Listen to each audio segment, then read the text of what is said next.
ako ang Kuya E. Magandang araw po sa inyong lahat at muli po welcome po dito sa inyong paboritong programa. Dear Kuya E, itago niyo po ako sa pangalang Sakuragi. Bago ang lahat, Merry Christmas pala sa iyo at sa lahat ng subscribers mo. Halos wala po akong pinapalagpas sa mga story mo at halos ata napakinggan ko na at ang ganda ng pag-narrate mo ng mga story. Isa po pala akong bisexual that I realized when I finished my secondary level. Pero discreet po ako na hindi mo mahalatang double blade kasi nagkaroon din po ako ng girlfriend for 8 years. Pero nagkahiwalay kami dahil nagkaanak siya sa ibang lalaki, which made me traumatized para subukan ko sa kapwa ko lalaki. Well, here's my story that I want to share with your channel and to your subscriber as well. May nakilala po akong isang lalaki sa Facebook last 2018. Nakita ko siya sa People You May Know and I admit na na-attract ako sa kanya. Nag-hi ako sa kanya. Then, after how many times sumagot siya ng hello, dun na po nag-start ang conversation namin, Kuya E. At first, getting to know muna kami.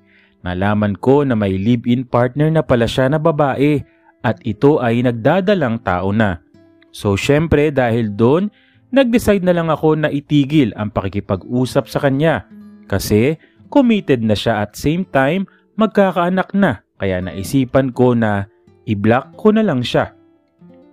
After a year, 2019 po, naka-receive ako ng message sa Messenger and asking me bakit ba daw nawala ako at hindi na ako nagparamdam?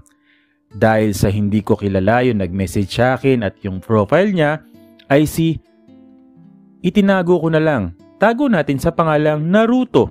Tinanong ko siya kung sino siya at agad naman nagpakilala siya sa akin at na-recall ko rin naman agad.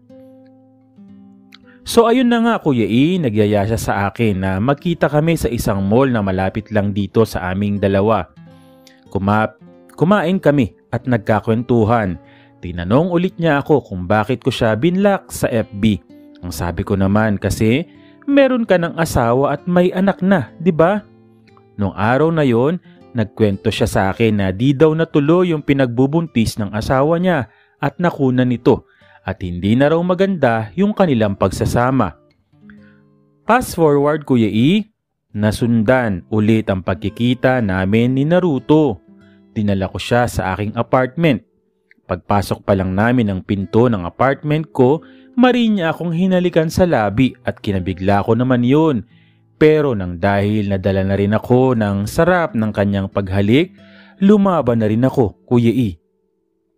Nawalan na kami ng saplot at nakapunta kami sa banyo habang naghahalikan at para maligo. Habang naliligo kami, pinaluhod niya ako para laruin ang kanyang pops. Nilaro ko yon at nang nag-standing ovation ay agad ko namang nilantakan. Sobrang tigas yun at talagang nakakagigil.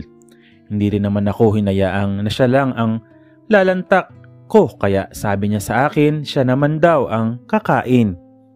Dahil sa third floor ang apartment ko at yung mga katabi ko na unit ay walang tao dahil lahat sila sa work kaya malaya kaming nakaungol dahil sa sarap ng aming pinagsasaluhan.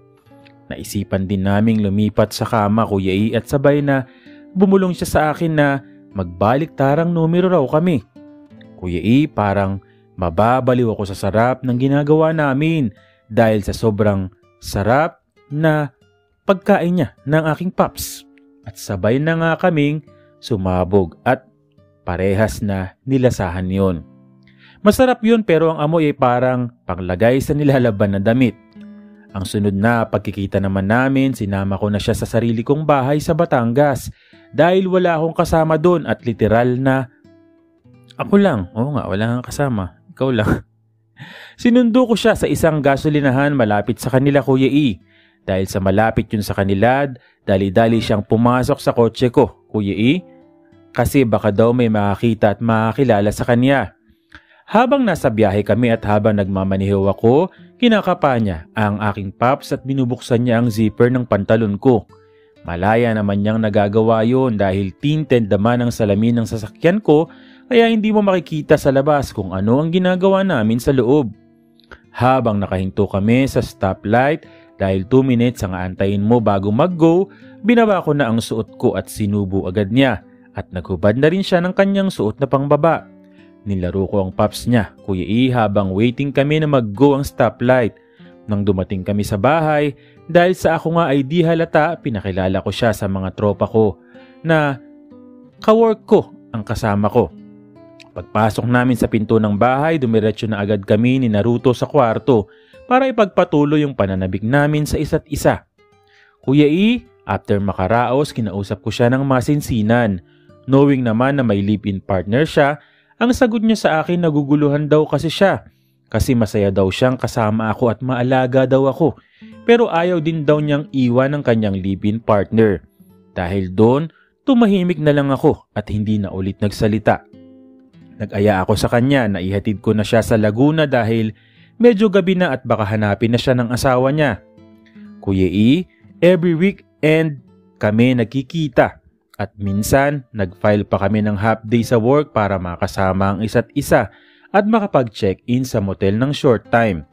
Basta magkasama kami Kuya E, sobrang saya ang nararamdaman ko at ganun din siya, namamasyal kami sa iba't ibang lugar kung saan wala sa aming makakilala at after noon alam mo na kung saan ang last destination namin ay isang kwarto na puno ng katahimikan at kayo lang ang gagawa ng ingay sa pamamagitan ng ungol. Kuya E, dahil sa mayroon na siya ngayong motor at ako din, malaya kaming nakakapag-rides kung saan man kami gustong pumunta.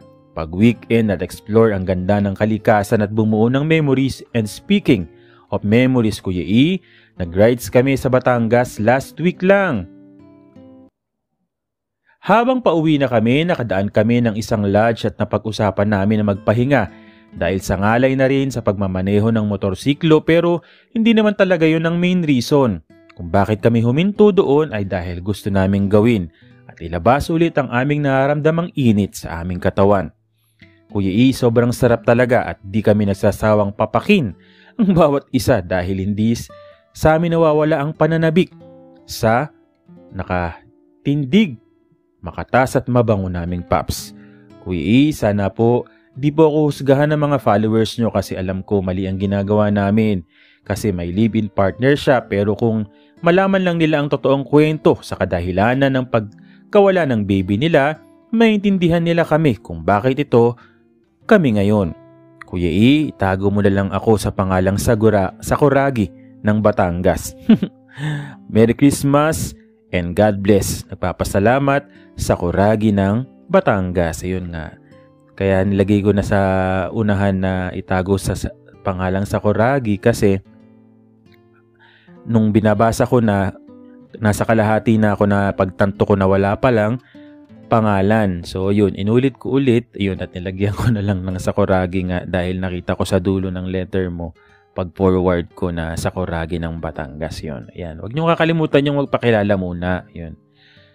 Anyways, muli po, maraming salamat po sa patuloy na sumusubaybay, sumusuporta at maraming salamat sa iyo, Sakuragi.